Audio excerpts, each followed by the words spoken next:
আজ 22শে শ্রাবণ বিশ্বকবি রবীন্দ্রনাথ ঠাকুরের প্রয়াণ দিবস উপলক্ষে আসানসোলের পৌর নিগমের উদ্যোগে আসানসোলের বিএনআর মোড়ের রবীন্দ্র ভবনের মূর্তিতে মাল্যদান করে 22শে শ্রাবণ পালন করা হলো।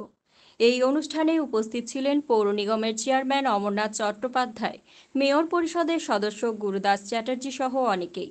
বিশ্বকবির প্রতি এই শ্রদ্ধাঞ্জলি প্রদানের আয়োজন করে তাকে স্মরণ করা হলো। অনুষ্ঠানের বক্তারা রবীন্দ্রনাথ ঠাকুরের জীবনী ও তার কর্মযজ্ঞের নানান দিক নিয়ে আলোচনা করেন। তার সাহিত্য, সঙ্গীত, শিল্পকলা এবং শিক্ষার ক্ষেত্রে অসামান্য অবদানের কথা স্মরণ করে তাকে শ্রদ্ধা জানানো হয়। রবীন্দ্রনাথ ঠাকুরের বিশ্ব মানবতার দর্শন, শান্তি ও সম্প্রীতির বার্তা আজও আমাদের জীবনে প্রাসঙ্গিক বলেই উল্লেখ করেন বক্তারা।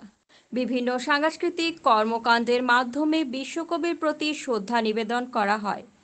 এই আয়োজনের মাধ্যমে আসানসোল পৌর নিগমে বিশ্বকবির প্রতি শ্রদ্ধা নিবেদন করে তার মহত্বকে তুলে ধরতে সক্ষম হয় এবং নবপ্রজন্মকে তার আদর্শ ও কীর্তি সম্পর্কে সচেতন করতে বিশেষ ভূমিকা পালন করে।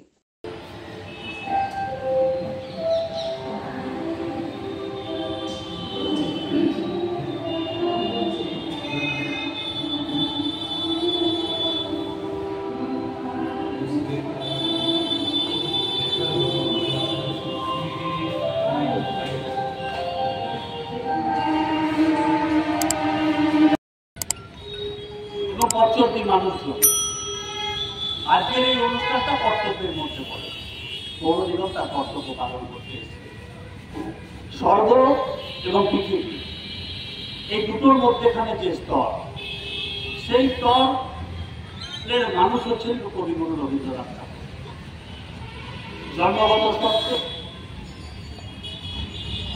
আধ্যাত্মিক ভাবধারায় উপনিষদের মধ্যেখানে তৈরি হওয়া তার জীবন একটা অতিরিক্ত মাত্রায় পৌঁছে গিয়েছিল তার লেখনী। 130-40 বছর পরেও আমরা সেই লেখনী নিয়ে গর্ববোধ করি, নিজেদের জীবনকে অতিবাহিত করি, সহজ পাঠ থেকে শুরু করি। আজকে কবিগুরু প্রয়াণ দিবস।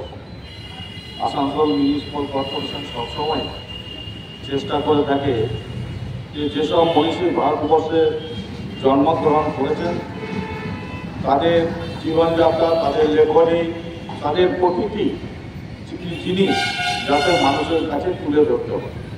আজকে আমাদের মধ্যে উপস্থিত আছেন আমাদের প্রিয় চেয়ারম্যান অমরনাথ চট্টোপাধ্যায়, আছেন শ্রাবণী মণ্ডল কাউন্সিলর, আছেন ববিতা দাস কাউন্সিলর, আছেন দিলীপ বড়াল কাউন্সিলর, আছেন অমিতা দি